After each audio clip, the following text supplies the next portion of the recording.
ابن عباس کہتے ہیں، ابن عباس کی روایت ہے، وہ کہتے ہیں کہ پھر مجھ سے مخاطب ہوئے اور پوچھا، اے ابن عباس، کیا تمہاری بھی یہی رائے ہے؟ یہ جو بتا رہے ہیں کہ اللہ کے حمد اور تسبیح بیان کرو، کیا تم بھی اسی طرح اس کی تفسیر بیان کرتے ہو؟ کیا تمہیں بھی اس آیت سے یہی بات سمجھ میں آ رہی ہے؟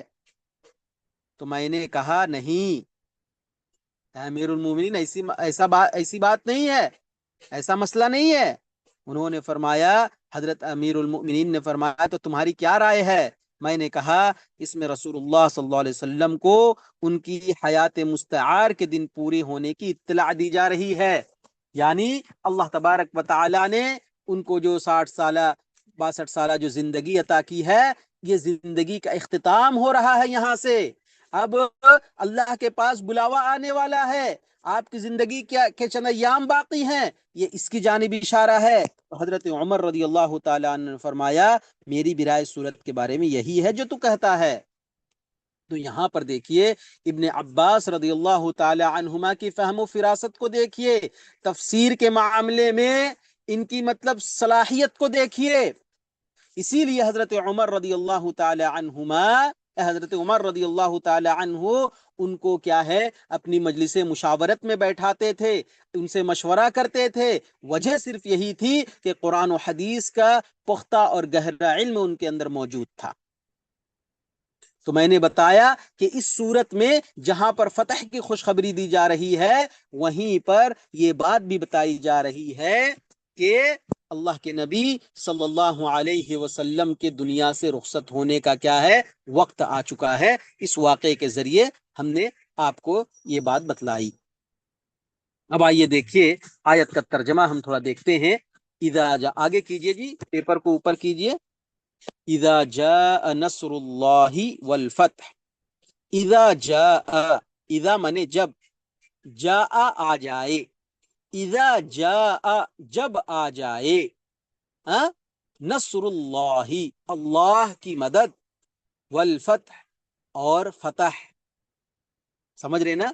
لفظی ترجمہ دیکھ لیے، جب آ جائے اللہ کی مدد، نصر اللہ مضاف مضاف الیہ، والفتح اور فتح کامیابی، ہے نا؟ جب اللہ کی مدد اور فتح آ جائے، اے نبی جب اللہ کی مدد اور فتح آ جائے۔ جاء یجیء دیکھیے باب ضرب یضرب سے ہے، اس کا معنی ہوتا ہے آنا، مصدر کیا آتا ہے جی؟ جیئن و مجیئن، اذا جاء، جاء یجیء آنے کے معنی میں، نصر اللہ مضاف مضاف الیہ اللہ کی مدد، نصر اللہ اللہ کی مدد، اور نصر ینصرو سے مدد کرنا کے معنی میں آتا ہے، اس کا مصدر آتا ہے نصر۔ الفتح، الفتح کا معنی ہے فتح یا فیصلہ، اور اس فیصلے سے مراد کیا ہے جی؟ فتح مکہ ہے، اس فیصلے سے مراد فتح مکہ ہے۔ دیکھیے اللہ کی مدد کا مطلب یہ ہے کہ اسلام اور مسلمانوں کا کفر اور کافروں پر غلبہ ہے۔ اللہ کی مدد کا مطلب کیا ہے کہ اب تک جو محمد صلی اللہ علیہ وسلم اور اس کے صحابہ کو ستایا جا رہا تھا، تکلیف دی جا رہی تھی، مسلمان مغلوب تھے، کافر کیا ہے؟ غالب تھے، اب اللہ تبارک و تعالی یہ خوشخبری دے رہا ہے کہ اب مسلمانوں کا غلبہ ہوگا، اسلام کا غلبہ ہوگا، اور کفر اور کافر کیا ہے؟ مغلوب ہو جائیں گے۔ اور فتح سے مراد فتح مکہ ہے، جو نبی کریم صلی اللہ علیہ وسلم کا مولد و مسکن ہے، جہاں پر آپ نے ولادت پائی، جہاں پر آپ نے بچپن اور جوانی کے بہترین ایام گزارے، لیکن کافروں نے آپ کو اور آپ کے صحابہ کرام رضوان اللہ علیہ مجمعین کو وہاں سے ہجرت کر دینے پر مجبور کیا تھا۔ ہجرت کا واقعہ، ہجرت کے حادثات اگر آپ سنیں گے تو آپ کے رونگٹے کھڑے ہو جائیں گے، کیسی کیسی تکلیفیں، کیسے کیسے مصائب اور کیسے کیسے مظالم کے پہاڑ توڑے گئے، تب جا کر اللہ تبارک و تعالی نے محمد صلی اللہ علیہ وسلم کو اور ان کے ساتھیوں کو ہجرت کرنے کا حکم دیا۔ سمجھ رہے نا؟ ہم چند دنوں کے لیے اپنے گھروں کو نہیں چھوڑ سکتے، اپنے کاروبار کو نہیں چھوڑ سکتے، اپنے اعزا و اقارب کو نہیں چھوڑ سکتے ہیں. لیکن آپ جب تاریخ ہجرت کی پڑھیں گے تو آپ کی آنکھوں سے آنسو روا ہو جائیں گے. آپ کا ذہن تصور نہیں کرے گا کہ اتنی قربانیاں دے کر دین اسلام کو ہم تک پہنچایا انہوں نے. خیر، بات بہت بہت دور تلک چلی جائے گی. تو ہجرت کرنے پر جو مجبور کیا تھا آپ کے اپنے وطن عزیز سے، اس وطن عزیز کی فتح کی خوشخبری اللہ تبارک و تعالی دے رہا ہے. چنان جب سن 8 ہجری میں یہ مکہ فتح ہو گیا تو لوگ فوج در فوج اسلام میں داخل ہونا شروع ہو گئے. وَرَأَيْتَ النَّاسَ يَدْخُلُونَ فِي دِينِ اللَّهِ، جبکہ اس سے قبل ایک ایک دو دو فرد مسلمان ہوتے تھے. فتح مکہ سے لوگوں پر یہ بات بالکل واضح ہو گئی کہ آپ اللہ کے سچے پیغمبر ہیں اور دین اسلام دین حق ہے جس کے بغیر اب نجات اخروی ممکن نہیں. اللہ تعالی نے فرمایا کہ جب ایسا ہو تو یہ سمجھ لیں کہ تبلیغ و رسالت اور احقاق حق کا فرض پورا ہو چکا ہے. یہاں پر اصل میں کیا ہے، حافظ ابن کثیر رحمۃ اللہ علیہ اپنے تفسیر میں لکھتے ہیں کہ عرب کے جو قبائل تھے اسلام قبول کرنے کے لیے فتح مکہ کا انتظار کر رہے تھے. ان کا کہنا تھا کہ اگر یہ محمد اپنی قوم پر غالب آ گیا تو بلا شبہ وہ نبی برحق ہے. اور دیکھیے جب اللہ تعالی نے آپ صلی اللہ علیہ وسلم کے ہاتھوں سے مکہ کو فتح فرما دیا تو لوگ کیا ہے، گروہ در گروہ، فوج در فوج، قبیلہ در قبیلہ. اس کا موبائل آن ہے، تھوڑا آف کر لے. قبیلہ در قبیلہ، فوج در فوج کیا ہے، اسلام میں داخل ہونے لگے. اور اس کے بعد دیکھیے گا، آپ تاریخ کا مطالعہ کیجئے گا تو معلوم ہوگا اس کے بعد 2 سال کا عرصہ نہیں گزرا تھا کہ سارا عرب مسلمان ہو گیا اور تمام قبائل میں کوئی ایسا شخص نہ تھا جو اسلام کا اقرار نہ کرتا ہو.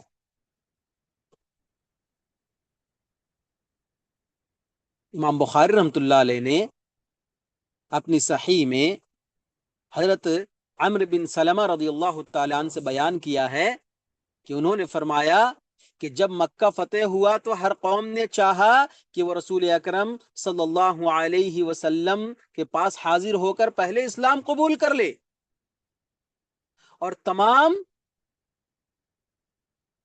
قبائل اپنے مسلمان ہونے کے لیے فتح مکہ کا انتظار کر رہے تھے، اور وہ کہتے تھے کہ اسے اور اس کی قوم کو چھوڑ دو، اگر یہ ان پر غالب آ گیا تو بلا شبہ وہ نبی ہے.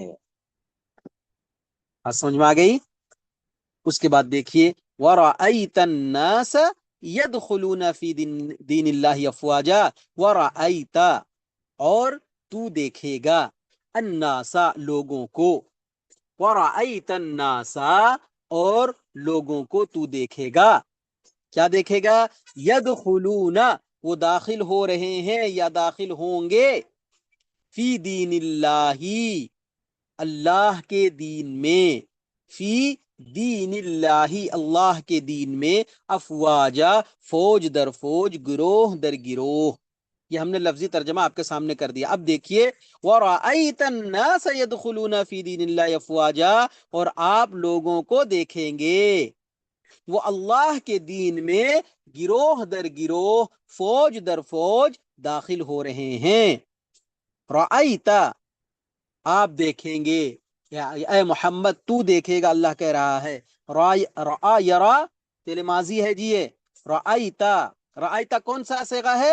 واحد مذکر حاضر کا ہے نا. اس کا مصدر آتا ہے رأى یرا سے رؤیتن، دیکھنے کے معنی میں. ید ناس، ناس ہم نے بتا دیا ہے، ناسن اناسن لوگ کے معنی میں ہے نا. یدخلون وہ داخل ہوں گے، وہ داخل ہو رہے ہیں. دخل یدخل باب نصر ینصرو سے فعل مضارع جمع مذکر غائب کا صیغہ ہے. اس کا مصدر آتا ہے دخول، داخل ہونے کے معنی میں. ٹھیک ہے. دین اللہ اللہ کے دین میں، فوجن کی جمع ہے افواجن، فوجن کی جمع کیا ہے جی؟ افواجن، گروہ در گروہ، گروہ در گروہ، فوج در فوج. فوجن افواجن کا معنی کیا ہے جی؟ گروہ، جماعت کے معنی میں. افواجہ کے معنی گروہ در گروہ، جوق در جوق، غول در غول. اس کا ترجمہ آپ کر سکتے ہیں اس طرح. تو ہم نے جیسا بتلایا ابن کثیر رحمت اللہ علیہ کی روایت سے کہ لوگ انتظار کر رہے تھے کہ یہ نبی اگر سچا ہوگا نا تو اسلام غالب آ کر رہے گا. اور دیکھیے جب اللہ تبارک و تعالیٰ نے فتح مبین سے نوازا، فتح مکہ سے نوازا، تو لوگ گروہ در گروہ، جوق در جوق کیا ہے، مذہب اسلام میں داخل ہونے لگے. اور ہم نے بتایا کہ ان دو چیزوں کی طرف، ایک تو رسول اکرم صلی اللہ علیہ وسلم کی رحلت، اور فتح مکہ کی کیا ہے، خوشخبری یہاں پر دی گئی ہے. اس کے بعد کہا فسبح بحمد ربک واستغفر. فسبح، تو تسبیح بیان کر، بحمد ربک، تیرے رب کے حمد کے ساتھ، بحمدی، حمد کے ساتھ، ربک، تیرے رب کا، واستغفر، اور تو مدد طلب کا، استغفار کر، اور تو بخشش مانگ ہو اس سے، اور تو اس سے بخشش مانگ. فسبح بحمد ربک، تو اپنے رب کی حمد کے ساتھ تسبیح بیان کیجئے. تو آپ اپنے رب کی حمد کے ساتھ تسبیح بیان کیجئے اور اس سے بخشش مانگیے، اور اس سے بخشش مانگیے. تو اپنے رب کی حمد کے ساتھ تسبیح بیان کر اور اس سے بخشش مانگ. انہو کان توابا، یقیناً وہ ہمیشہ سے بہت توبہ قبول کرنے والا ہے، بلا شبہ وہ بڑا توبہ قبول کرنے والا ہے. چلیے پہلے لفظی تحقیق دیکھتے ہیں. فسبح، سبح یہ فعل امر ہے جی. سبح، تو تسبیح بیان کر، صیغہ کیا ہے، واحد مذکر حاضر کا. سبحا، سبح، آپ پاکی بیان کیجئے، آپ تسبیح بیان کیجئے. سبحا یسبح تسبیحا، باب تفعیل سے، سمجھ رہے نا، سبحا یسبح تسبیحا باب تفعیل سے ہے یہ، ٹھیک ہے. استغفار، پاکی بیان کرنا، ٹھیک ہے. اس کے بعد بحمد، باحرف جر ہے. حمد کے معنی تعریف، ستائش. حمد کے معنی تعریف، ستائش. بحمد ربی کا، اپنے رب کی تعریف کے ساتھ یا اپنے رب کی حمد کے ساتھ کیا ہے، تو اس کی تسبیح بیان کر. حمیدہ، حمیدہ یحمد باب سمیع یسمع سے تعریف کرنا، حمد بیان کرنا، ہے نا. استغفر، استغفر کا معنی کیا ہے جی، آپ مغفرت طلب کیجئے. اے محمد صلی اللہ علیہ وسلم آپ مغفرت طلب کیجئے، تو مغفرت طلب کر. یہ بھی فعل امر ہے سبح کی طرح، اور صیغہ ہے واحد مذکر حاضر، باب استفعال سے. استغفر یستغفر استغفارا، باب استفعال سے. مصدر اس کا کیا آتا ہے جی، استغفار. مصدر کیا آئے گا، استغفار. تو کیا ہوا، فسبح بحمد ربک، تو اپنے رب کی، تو آپ اپنے رب کی حمد کے ساتھ تسبیح بیان کیجئے، تعریف کے ساتھ تسبیح بیان کیجئے. واستغفرہ، اور اس سے بخشش طلب کیجئے، اور اس سے بخشش مانگیے، اور اس سے مغفرت طلب کیجئے. انہو کان توابا، توابا یہاں پر دیکھیے، تواب کا مصدر کیا آتا ہے، توبتن. فعالن کے وزن پر یہ مبالغہ کا صیغہ ہے. توابا، بہت زیادہ توبہ قبول کرنے والا. بے شک اللہ تبارک و تعالی، بے شک وہ بہت زیادہ توبہ قبول کرنے والا ہے. اور یہ تواب، یہ اللہ کا اسماء حسنہ میں سے ہے نا. تواب، توبہ قبول کرنے والا. اس کا فعل کیا آتا ہے جی، تاب یتوب، باب نصر ینصر سے توبہ کرنے کے معنی میں، رجوع کرنا، توبہ کرنا، پلٹ جانا اللہ کی طرف، ٹھیک ہے. انہو کان توابا، تو کیا ہے، استغفار طلب کر، بخشش مانگ، کیونکہ اللہ تبارک و تعالی بہت زیادہ توبہ قبول کرنے والا ہے.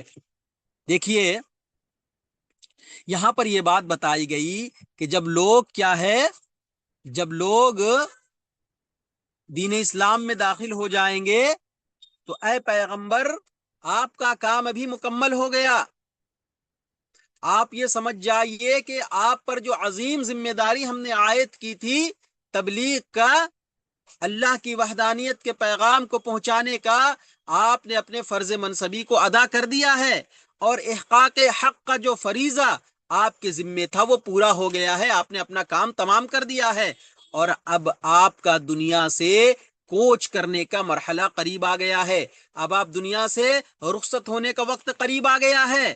اس لیے اللہ تبارک و تعالی اپنے نبی مکرم کو یہ تعلیم دے رہا ہے کہ حمد و تسبیح الہی اور استغفار کا خوب اہتمام کر۔ اس سے معلوم ہوا کہ زندگی کے آخری ایام میں ان چیزوں کا اہتمام کثرت سے کرنا چاہیے۔ دیکھیے صحیح بخاری کی ایک روایت میں آتی ہے کہ اما عائشہ رضی اللہ تعالیٰ عنہ نے کہا کہ ما صلی النبی صلی اللہ علیہ وسلم صلاة بعد ان نزلت علیہ اذا جاء نصر اللہ الا یقول فیہا سبحانک ربنا وبحمدک اللہم اغفر لی۔ اما عائشہ کہتی ہیں کہ اللہ کے نبی صلی اللہ علیہ وسلم نے کوئی نماز ایسی نہیں پڑھی جب اذا جاء نصر اللہ نازل ہو گیا، جب یہ سورت نازل ہوئی تو اللہ کے نبی صلی اللہ علیہ وسلم کی کوئی نماز ایسی نہیں تھی جس میں آپ یہ دعا نہیں کرتے تھے کہ سبحانک ربنا وبحمدک اللہم اغفر لی، سبحانک ربنا وبحمدک اللہم اغفر لی۔ اے اللہ تیری ذات پاک ہے، تو پاک ہے، ربنا اے ہمارے پروردگار، وبحمدک اور تیرے ہی لیے ہر قسم کی تعریف ہے، اللہم اغفر لی اے پاک پروردگارہ تو مجھے معاف فرما دے۔ تو یہ دعا کیا ہے، ہمیں بھی کرنی چاہیے۔ اب جب اللہ کے نبی صلی اللہ علیہ وسلم اپنے فریضے کی ادائیگی سے فارغ ہو گئے تو آپ صلی اللہ علیہ وسلم نے کمر کس لیا اللہ کی عبادت کے لیے، استغفار طلب کرنے کے لیے۔ تو ہماری اور آپ کی کیا حیثیت ہے جی؟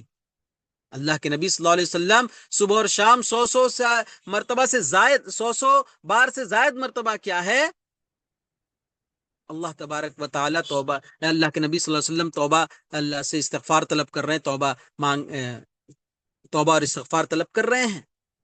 تو ہمیں بھی چاہیے کہ ہم کیا ہے، ان دعاؤں کا اور ان اذکار کا، اللہ کی تسبیح اور تحمید کا کیا ہے، اہتمام کریں۔ اللہ سے دعا ہے کہ اللہ تبارک و تعالی ہمیں ان چیزوں کو سمجھنے اور سورۃ النصر میں جو پیغام ہمارے لیے ہے اس پیغام کو سمجھنے اور اس پر عمل پیرا ہونے کی توفیق عنایت فرمائے، آمین۔ اقول قولی هذا واستغفر الله لي ولكم ولسائر المسلمين من كل ذنب فاستغفروه انه هو الغفور الرحيم، وصلى الله تعالى على النبي الكريم۔ السلام عليكم ورحمة الله وبركاته۔